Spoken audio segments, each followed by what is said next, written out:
ये एक अद्भुत यात्रा है जिसमें मर्यादा पुरुषोत्तम भगवान राम के जीवन का दर्शन है, महान संदेश है, प्रभु की लीलाएं हैं और आध्यात्मिक विस्तार है और उनसे जुड़ी अद्भुत निशानियां हैं। ये कथा है प्रभु श्री राम की।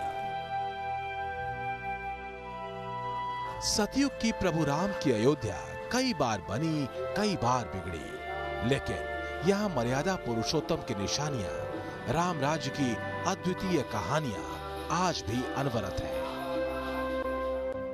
अयोध्या आज के 9,13,000 वर्ष पहले लगभग भगवान श्री राम की अयोध्या बसाई गई है, लेकिन विषम परिस्थितियों में कई बार पहले हुआ अयोध्या का क्षय होता चला गया। राजा विक्रमादित्य के द्वारा अयोध्या का पुनः जीर्णोद्धार हुआ लगभग 500 वर्ष पहले जीर्णोद्धार हुआ और विक्रमादित्य के द्वारा बसाई गई ये अयोध्या है और यहाँ अनादिकाल से बह रही सरयू उसका प्रत्यक्ष प्रमाण है। और अयोध्या में बहुत सारे अवशेष हैं जिनसे ये साबित होता है कि ये अयोध्या है।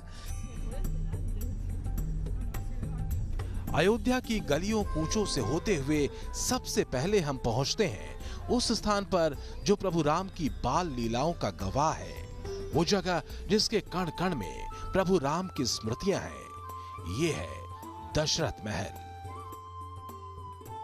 दशरथ महल यानी कि वो स्थान जहां पर अयोध्या के राजा प्रभु श्री राम का राजाभिषेक हुआ। जब वो लंका विजय कर लौटे तो इसी महल में उन्होंने राजगद्दी संभाली। यहीं पर उनकी प्रजा उनसे मुलाकात करने के लिए आती थी। यहीं पर प्रभु श्री राम अपनी प्रजा की समस्याएं सुना करते थे और उसका हल निकाला करते थे।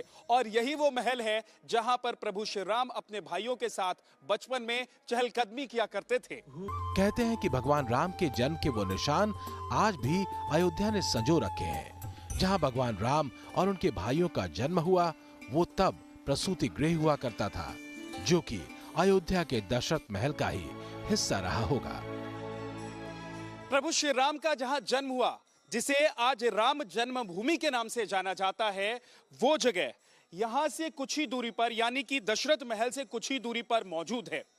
मान्यता यह है कि दशरथ महल का प्रसूति गृह हुआ करता था, जिसे आज राम जन्मभूमि के नाम से लोग जानते हैं।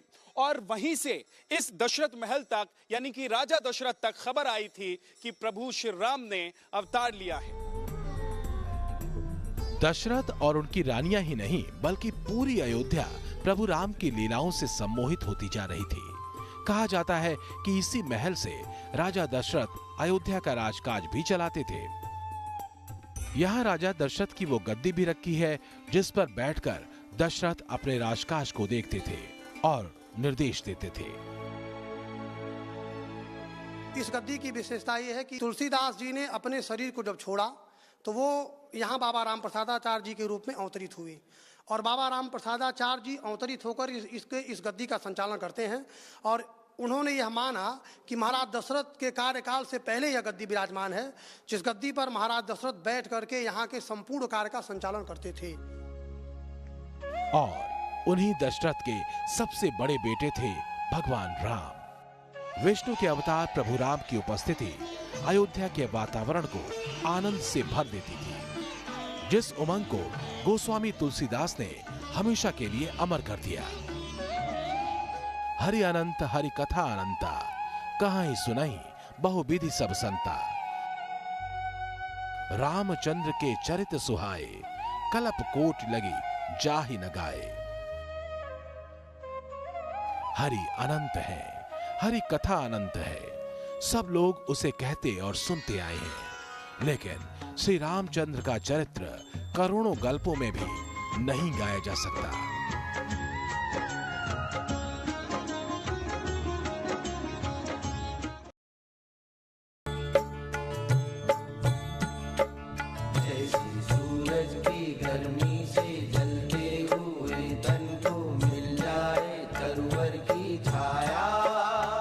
अयोध्या को हरि की छाया मिल गई थी,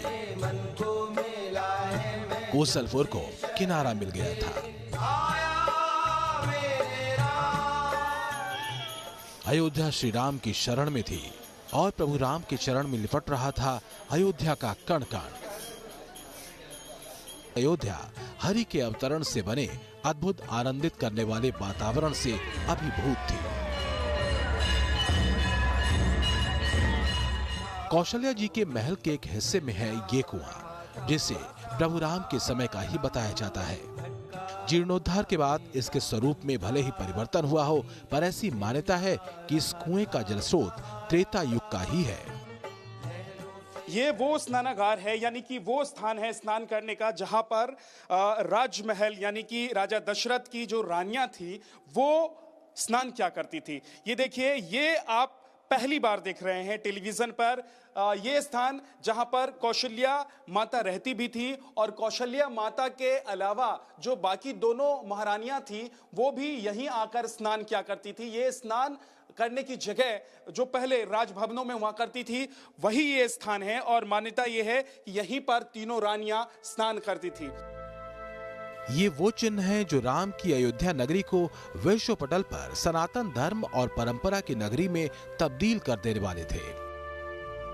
राम कथा घर घर में गूंजने वाली थी, और प्रभु राम के महानतम आदर्श और पराक्रम हिंदू धर्म की आस्था के तत्व बन जाने वाले थे। अयोध्या भले ही आज बदल गई हो, लेकिन हर युग के अंत और प्रलय के बाद भी प्रभु राम से जुड़ी निशानियां आज भी इस नगर में जस की तस है।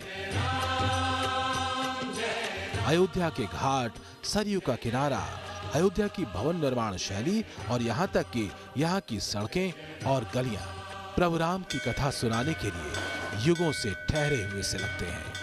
इसी दशरथ महल की खुदाई में सोने का झूला, गदा और ऐसी ही कई सारी चीजें मिली थी, जिसे अब सुरक्षित तरीके से रख दिया गया है। उसे सबके लिए नहीं रखा जाता, सबको नहीं दिखाया जाता, लेकिन इसके अलावा एक और ऐसी बात है जो बहुत कम लोगों को पता है, बहुत कम लोगों को इसके बारे में जानकारी है इस दशरथ महल के बारे में। वो ये कि यहाँ से एक सुरंग सीधे सरयू नदी तक जाती है, और माना जाता है कि ये वही सुरंग है जिस सुरंग के जरिए राजा दशरथ कभी कभी चुपचाप इस महल से निकल जाया करते थे।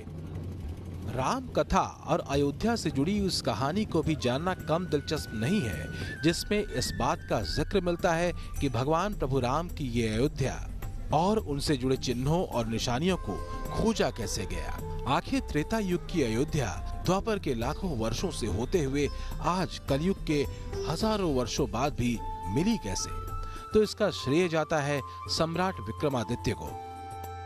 हुआ ये कि ईसा के जन्म के करीब 100 वर्ष पहले उज्जैन के राजा विक्रमादित्य शिकार करते करते अयोध्या चले आए थे। कहते हैं कि थकान होने के कारण सम्राट विक्रमादित्य अयोध्या में सरयू के किनारे एक आम के वृक्ष के नीचे आराम करने लगे। उसी समय दैवीय प्रेरणा से कुछ ऐसा हुआ जो अयोध्या की खोज का माध्यम बन गया। कि विक्रमादित्य जी ने अयोध्या को बसाया, तो विक्रमादित्य जी ने कैसे जाना कि अयोध्या में दशरथ महल कहाँ है, अयोध्या में राम जन्मभूमि कहाँ है, अयोध्या में हनुमानगढ़ी कहाँ है। किन तथ्यों को लेकर के विक्रमादित्य ने इस अयोध्या को बसाया। ऐसी मान्यता है, पुराणों शास्त्रों में ऐसा उल्लेख मिलता है कि विक्रमादित्य जी जिस समय राम जन्म होता है, रामनवमी के दिन अयोध्या में स्नान करते हैं। स्नान करके अपने संपूर्ण पापों को धो करके चले जाते हैं। विक्रमादित्य जी जब सरयू से स्नान करके निकलते हैं तो उनका काला घोड़ा सफ़ेद हो जाता है। अयोध्या का एक व्यक्ति इस दृश्य देखता है, वह उनसे पूछता है कि ऐसा क्यों हुआ, तो उन्होंने बताया ये राम की जन्मभूमि सरयू है। उस तिथि पर जो व्यक्ति नहाता उसके पाप क्षय हो जाते हैं। लेकिन अयोध्या को खोज निकालना इतना आसान काम नहीं था। महाराज विक्रमादित्य ने प्रयागराज से कहा कि अयोध्या तो उजड़ गई है, मिट्टी के टीले और स्तूप ही यहाँ अवशेषों के रूप में है। फिर मुझे ये कैसे पता चलेगा कि अयोध्या नगरी कहाँ से शुरू होती है, क्षेत्रफल इसका कितना होगा, किस स्थान पर कौन सा तीर्थ है। विक्रमादित्य की इस समस्या का समाधान प्रयागराज ने कुछ इस तरह किया। उन्होंने कहा मैं इस अयोध्या का एक पुनः निर्माण करना चाहता हूँ, इसके लिए क्या किया जाए। तो कुबेर जी ने उनको एक दिव्य गाय दिया और गाय का बच्चा दिया और कहा कि ये बच्चिया जहाँ भी ले जाएंगे आप, और जहाँ बिना बच्चा दिए या स्वतः दूध देने लगे वो जन्मभूमि होगी। इस प्रकार उस गाय के एक एक अक्षांशा क्रम से उसने उन्होंने भूमि का शोध किया। शोध करते करते जन्मभूमि से पीछे यहाँ आए। श्री अयोध्या के जीर्णोद्धार की ये कथा भी कम दिलचस्प नहीं थी। एक नवप्रसूता गाय के माध्यम से प्रभु राम से जुड़ी निशानियों को सम्राट विक्रमादित्य ने ढूंढ निकाला और सामने आई आज की ये अयोध्या।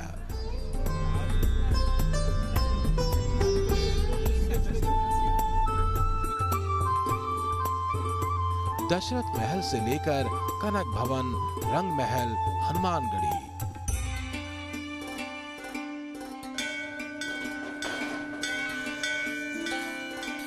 ऊंची अट्टालिकाओं, परकोटों और एक समय में बेहद समृद्ध रही अयोध्या, जो प्रभु राम की नगरी थी। राम की कहानी को सुनना जितना आनंदित करने वाला अनुभव है, उससे कहीं ज्यादा रोमांचित करने वाला है राम की अयोध्या में उनकी निशानियों को करीब से देखना और स्पर्श करना। जब हम अयोध्या को फिर से खोजे जाने की कहानी जानने के बाद आगे बढ़े, तो हमें कुछ और भी यहाँ मिला जो हैरान करने वाला था। वो थी ये सरयू गाय, जो राम कथा से तो नहीं जुड़ी, लेकिन राम से इसका अद्भुत जुड़ाव जरूर है। सरयू गाय हर रोज रामलला की परिक्रमा करने निकलती है। आंधी आए या तूफान, सरयू गैया की राम परिक्रमा को कोई नहीं रोक सकता। ये सरयू गाय है जिसके बारे में कहा जाता है कि राम जन्मभूमि की परिक्रमा ये गाय करती है। और इस गाय के बारे में और क्या कुछ लोग मानते हैं, जानते हैं, और ये भी कहते हैं कि इस गाय को हाथ लगाने से भी आपके बहुत सारे रोग दूर हो जाते हैं। जी हाँ, सादर जय सिया राम सभी को। ये गैया नित्य प्रभु श्री राम की प्राकट स्थली श्री राम जन्मभूमि की परिक्रमा करती है। दिख रावा निज मातहि अद्भुत रूप अखंड, रोम रोम लागे कोट कोट ब्रह्मांड। जहाँ प्रभु श्री राम ने माँ कौशल्या को अपना विराट स्वरूप का दर्शन कराया, उस जगह की यह परिक्रमा करती, राम जन्मभूमि की परिक्रमा करती। तो देखिए, आप यहाँ तक पहुँच पाएं या ना पहुँच पाएं, लेकिन हम ये जरूर चाहते हैं कि इस गाय का आप दर्शन कर लें, क्योंकि मान्यता है कि इस गाय का दर्शन बड़े मुश्किल से होता है। हमें हुआ है तो हमने सोचा कि आपको भी कराएं। राम नवमी के दिन सम्राट विक्रमादित्य ने नवप्रसूता गाय को अयोध्या में घुमाकर राम से जुड़े हर स्थान को खोज निकाला था। तो क्या सरयू भी उसी परंपरा को निभाते हुए कुछ कहती है? प्रभु राम को जो संस्कार मिले, उसमें राज परिवार और प्रजा में कोई अंतर न था, बल्कि एक स्तर पर प्रजा की चिंता कहीं ज्यादा थी। और इन्हीं महान संस्कारों के साथ बड़े हुए रघुकुल के ये चारों राजकुमार। अयोध्या का केंद्र एक है, महाराज दशरथ का महल, और इसकी परिधि में बसे हुए हैं वो स्थान जो भगवान राम के जीवन दर्शन के साक्षी रहे हैं, जिन्होंने लाखों साल पहले राम के अद्भुत स्वरूप को देखा, राम राज को देखा, और वो चिरकाल से ऐसे ही है।